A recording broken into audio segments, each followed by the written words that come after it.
Hello, I'm Janet Kim Singh, Portfolio Manager on the Private Wealth team at Capstone Asset Management. And today I'm joined by, surprise, surprise, my fellow Portfolio Manager at Capstone, Maria Dawes. Hello. Maria, what are we talking about today? Right, so our topic is registered retirement income funds, otherwise known as RRIFs. And we're doing a question and answer style, and we have a lot to talk about today. So let's get this started. Janet, why don't you start off by telling us what a RRIF is and how it works? Will do. So throughout our working lives, we save for retirement through contributions to a registered retirement savings plan, or RRSP. These contributions are tax deductible, and not only that, but the growth in the account is non-taxable as well. The year in which the annuitant or RRIF holder turns 71, the RRSP must be converted to a RRIF. And then the following year, they must begin to withdraw a prescribed minimum annual payment. So basically, this minimum amount would need to be withdrawn by the end of the year in which the RRSP turned RRIF holder turns 72, if that makes sense. Maria, why don't you tell us more about how much and when clients will receive this retirement income? Sure. So the minimum amount you have to withdraw once you're 72 is based on the value at the end of the previous year times a certain percentage, which is dependent on your age. So the older you are, the higher that percentage. Now, there is an option to use your spouse's age if they're younger than you, which can be a good planning strategy, but we can talk about that more a bit later. The ultimate goal with the RRIF is that it, in essence, functions as a pension for the rest of your life. Also, your withdrawals are considered to be pension income and they will be taxed at your marginal tax rate. But bear in mind that because it's pension income, if you're older than age 65, then it can be split with your spouse and it is also eligible for the pension tax credit. For some people, it can be beneficial to take funds out of your RRIF even before you're required to. And so if you're 65 or older, you should talk about the pros and cons of this with your financial advisor or accountant. Janet, a question we get asked, which I'll pass back to you. What happens if clients want to withdraw more than the minimum amount they're required? So while there is no maximum withdrawal amounts with the RRIF, and the minimum amount is taken without withholding tax, anything over and above the minimum is subject to excess withholding tax. Now, it's important to note that all RRIF withdrawals are still taxable. What I'm talking about is the withholding tax the bank deducts to pay on your behalf. This withholding happens only if the withdrawals are above the minimum required amount. So for example, withdrawals up to 5,000 over the minimum amount are subject to a 10% excess withholding tax. Amounts between 5 and 15,000 are subject to a 20% excess withholding tax, and anything over 15,000 is subject to a 30% excess withholding tax. Of course, it is a possibility you may get some or all of this back depending on your tax situation, but it is something to be aware of. And how you receive these payments, we should mention as well. So whether that be a lump sum at the beginning of the year or a monthly amount, that is completely up to you. Another question we often get asked is, how can I access my RRSP before age 71, Maria?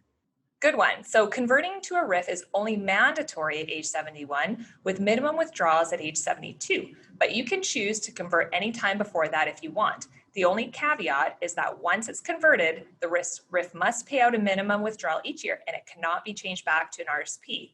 One thing many people don't know is that you can usually choose to do a partial rollover. For example, if you're 65 and want to take advantage of the pension tax credit, you could roll over $2,000 from your RSP to your RRIF and withdraw it as pension income while leaving the rest of the RSP intact and unconverted. But sometimes we have the scenario where people have to roll their RSPs into a RRIF, but they don't want such a large mandatory withdrawal. Janet, do they have options here? Yes, there is an option they can consider. At the time of the rollover from RRSP to RRIF, you can elect to either use your age or your spouse's age to determine the payment amounts, as Maria alluded to earlier. Remember, we spoke about the prescribed schedule, which becomes more aggressive as you age. So correspondingly, if one spouse is younger than the other, it is possible to elect the minimum withdrawal amount based on the younger spouse's age. This is something to consider if the pensioner is still perhaps earning employment income and will want to defer larger withdrawals until later. And by all means, if you are now receiving RRIF payments but don't need the income, you can stick it in your TFSA or potentially even contribute it to a spouse's RSP, assuming they're younger. So there are options. So now, Maria, I'm leaving the most important question for last, and that is what happens to the RRIF upon the RRIF holder's passing? Anyone with an RSP or RRIF needs to consider this question carefully because the transfer of wealth is a very important stewardship responsibility.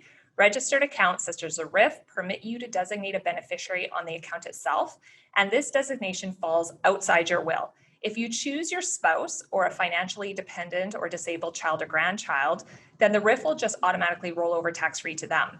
People can choose to pass it along to another beneficiary, such as their adult children, or leave it to their estate so that their will directs it. But in these cases, a tax-free rollover is not available. Instead, the whole account is considered taxable income in the year of death. Now, for some, this could be a shockingly large tax bill. For example, if the RRIF is over $250,000, the taxes due on this would be half. And of course, this significantly reduces the inheritance that they may have expected to leave behind. I strongly encourage people to get some estate or tax advice about large registered accounts because there are ways that you can offset some of these taxes. Some might want to consider withdrawing more RRIF income earlier in their lives at a more favorable tax rate than 50%, and others may choose to offset some of the taxes through charitable donations or other tax planning measures.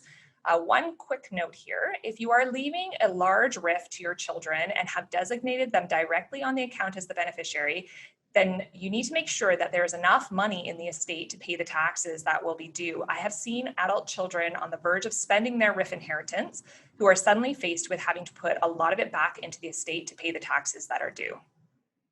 Thanks, Maria. Yes, drawing down the RRIF account faster than mandated is especially popular with individuals or couples who have significantly large RRIFs as a percentage of their net worth. The biggest risk to this scenario is spending the extra funds earlier in life and then running out of money too soon. Working with us to put together a strategy that works for you is an excellent way to avoid either of these scenarios.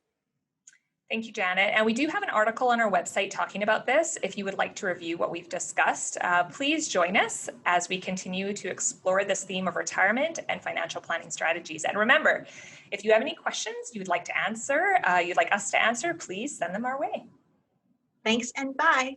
Bye.